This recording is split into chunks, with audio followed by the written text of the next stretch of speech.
जिस दिन एसआईटी का गठन हुआ, इन लोगों ने मान लिया कि अब तो एसआईटी नरेंद्र मोदी को फंसा ही देगी, अब उनका जेल जाना तय है।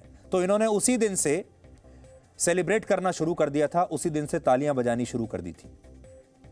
और जब एसआईटी ने बाद में नरेंद्र मोदी को क्लीन चिट दिया पूरी जांच करने के बाद, तो उस समय की कांग्रेस सरकार काफी नाराज हुई थी और उन्होंने ऐसा सोचा नहीं था कि मोदी इस जांच से बच जाएंगे।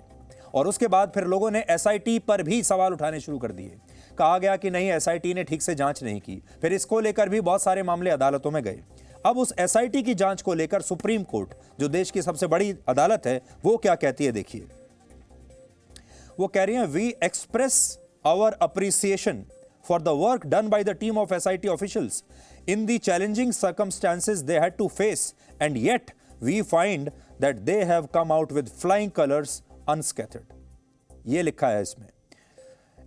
At the end of the day, it appears to us that an effort of the disgruntled officials of the state of Gujarat, along with others, was to create sensation by making revelations which were false to their own knowledge.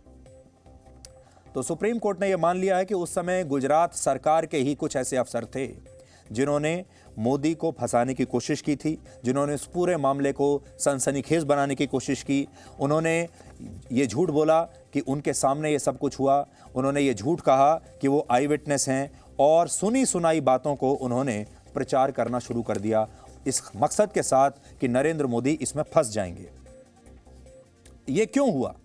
तो supreme court खुद कह रहा है कि 16 साल तक नरेंद्र मोदी के पीछे ये लोग पड़े रहे। और फिर वो कहते हैं, to keep the pot boiling obviously for ulterior design. To keep the pot boiling का मतलब है, सुप्रीम कोर्ट ये कह रहा है कि भाई ये मामला किसी तरीके से दबे नहीं, ये मामला खिंचता चला जाए, ये मामला लंबा होता चला जाए, जैसे एक टीवी सीरियल होता है वैसे ये चलता रहे। ये इन लोगों की कोशिश थी। और सुप्रीम कोर्ट ये भी कह रहा है कि इन लोगों के अपने खुद के हित इसके साथ जुड़े हुए थे और वो इसका दुरुपयोग कर रहे थे। अब वो कहता है Supreme Court, as a matter of fact all those involved in such abuse of process need to be in the dock and proceeded with in accordance with law. कानून के हिसाब से अब ऐसे सारे लोगों के खिलाफ कार्रवाई होनी चाहिए और ये लोग एक्सपोज होने चाहिए जिन्होंने इस पूरे मामले को झूठी खबरों द्वारा, झूठे बयानों द्वारा इतना बड़ा राजनीतिक मुद्दा बनाया, चुनावी मुद्दा बनाया। इस देश में जितने मंच हैं, चाहे वो न्यायिक प्रक्रिया हो, चाहे वो मानव अधिकारों के मंच हों, चाहे वो मीडिया हो, हर मंच का दुरुपयोग किया।